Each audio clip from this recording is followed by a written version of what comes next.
অভ্যুত্থানের এক বছরের মাথায় আমরা দেখতে পাচ্ছি সেই বিপ্লবের তাৎপর্য নিয়ে শুরু হয়েছে গভীর বুদ্ধিভিত্তিক সব বিতর্কের। জুলাই জাস্ট বা নৈতিক কেবল মিনস হিসেবেই, জাস্ট এর না হওয়ার দায় জুলাই বিপ্লবীদের দেওয়া যাবে না। জুলাইয়ের ছাত্র জনতার প্রতিরোধ ছিল স্বমহিমায় ন্যায্য এবং পবিত্র। 2024 সালের জুলাই মাস ছিল বাংলাদেশের গণমানুষের বিজয়ের মাস। ছাত্র জনতার অভূতপূর্ব প্রতিরোধে স্বৈরাচারী শেখ হাসিনা সরকারের পতন ঘটে। এই বিপ্লবের আকাঙ্ক্ষা ছিল কেবল ক্ষমতার পরিবর্তন নয়, বরং একটি নতুন গণতান্ত্রিক রাষ্ট্র নির্মাণ। অভ্যুত্থানের এক বছরের মাথায় আমরা দেখতে পাচ্ছি সেই বিপ্লবের তাৎপর্য নিয়ে শুরু হয়েছে গভীর বুদ্ধিভিত্তিক সব বিতর্কের। সাম্প্রতিক সময়ে সেরকম বিতর্কের একদিকে আমরা দেখলাম তাত্ত্বিক ফরাদ মাজারকে, এবং অন্যদিকে তার সমালোচনা করেছেন লেখক ও গবেষক পারভেজ আলম। বিতর্কের সূত্রপাত হয় ফরাদ মাজারের একটি সাক্ষাৎকারকে কেন্দ্র করে, যেখানে তিনি জুলাই অভ্যুত্থানকে জনগণের গাঠনিক ক্ষমতার প্রকাশ বললেও এর পরবর্তী রাজনৈতিক ব্যর্থতাকেও বড় করে দেখান। তার মতে 8 আগস্ট পুরনো সংবিধানের অধীনে শপথ গ্রহণ করা ছিল একটি সাংবিধানিক প্রতিবিপ্লব। এরপরই তিনি মার্কিন অর্থনীতিবিদ জেফ্রি স্যাক্সের একটি বক্তব্য উদ্ধৃত করে বলেন, যদি অন্তর্বর্তী সরকার জনগণের আকাঙ্ক্ষা পূরণে ব্যর্থ হয় তবে এই অভ্যুত্থানকে মার্কিন সহায়তায় ঘটানো রেজিম চেঞ্জ হিসেবেই দেখতে হবে। ফরাদ মাজারের এই অবস্থানের বিপরীতে নিজের অবস্থান তুলে ধরেছেন গবেষক পারভেজ আলম। তিনি ওয়াল্টার বেঞ্জামিনের দিব্য সহিংসতা অর্থাৎ ডিভাইন ভায়োলেন্স তত্ত্বের আলোকে দেখান যে জুলাইয়ের ছাত্র জনতার প্রতিরোধ ছিল স্বমহিমায় ন্যায্য এবং পবিত্র। পারভেজের মূল যুক্তিটি অত্যন্ত সরল। তার মতে একটা বিপ্লবের মহিমা তার প্রক্রিয়া এবং ত্যাগের মধ্যেই নিহিত থাকে, তার তাৎক্ষণিক ফলাফলের মধ্যে নয়। রাজনৈতিক নেতৃত্বের ব্যর্থতার দায় বিপ্লবী জনতার কাঁধে চাপানো যায় না।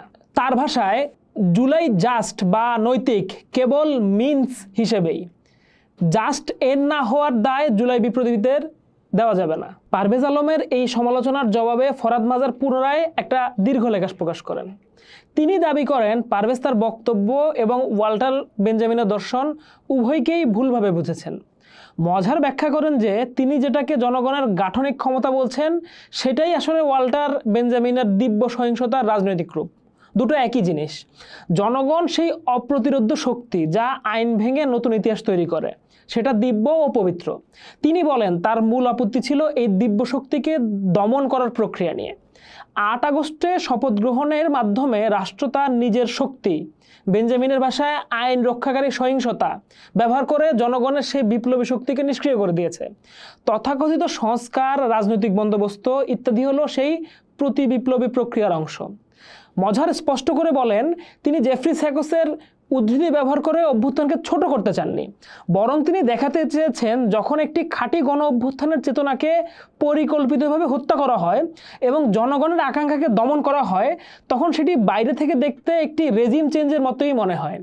এইটা হলো সেই সাংবিধানিক প্রতিবিপ্লবের করুণ পরিণতি।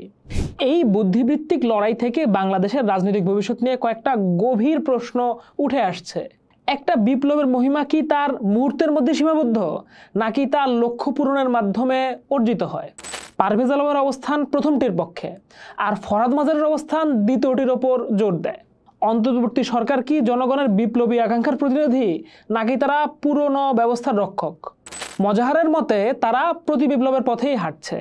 এখন প্রশ্ন হচ্ছে, জুলাইয়ের চেতনাকে বাঁচিয়ে রেখে নতুন করে লড়াই চালিয়ে যাওয়া উচিত, নাকি সংস্কার প্রক্রিয়ার উপরেই আস্থা রাখা উচিত?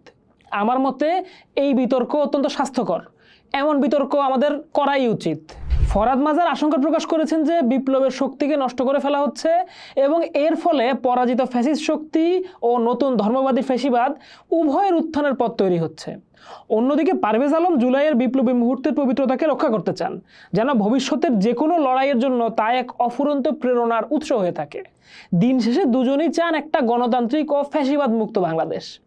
তাদের পথ ও পদ্ধতির ভিন্নতা থাকলেও লক্ষ্য এক। বরং এই বিতর্ক প্রমাণ করে জুলাইয়ের আগুন নিভে যায়নি, বরং তা বাংলাদেশের চিন্তার জগতে নতুন নতুন স্ফুলিঙ্গ তৈরি করছে। এই বিতর্কের পথ ধরেই হয়তো বাংলাদেশের মানুষ তাদের মুক্তির চূড়ান্ত পথ খুঁজে পাবে। এই বিতর্কের দিকে তাকালে কয়েকটা বিষয় স্পষ্ট হয়।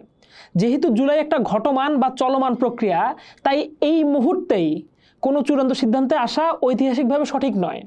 এই বাহাস প্রমাণ করে সমাজের চিন্তার জগৎ কতটা সক্রিয় এবং গণতান্ত্রিক রয়েছে। তবে এই পোস্ট ট্রুথ এর যুগে আমাদের এও খেয়াল রাখতে হবে, এই বিশ্লেষকেরা ব্যক্তিগত ভাবাবেগ বা গোষ্ঠীগত অবস্থান থেকে কতটা মুক্ত হয়ে সামগ্রিক রাজনীতিক প্রশ্ন থেকে বিষয়টাকে দেখছেন। কিন্তু সব কিছুর ঊর্ধ্বেও এই বিতর্ক অত্যন্ত জরুরি, কারণ এটি প্রমাণ করে জুলাইয়ের আগুন নিভে যায়নি, বরং তা বাংলাদেশের চিন্তার জগতে নতুন করে স্ফুলিঙ্গ তৈরি করছে। এই বিতর্কের পথ ধরেই হয়তো বাংলাদেশের মানুষ তার মুক্তির চূড়ান্ত পথ খুঁজে পাবে। তাই এই বুদ্ধিভিত্তিক বাহাস চলুক। পোস্ট দেখুন, ভাবুন, করুন, থাকুন পোস্টের সাথে।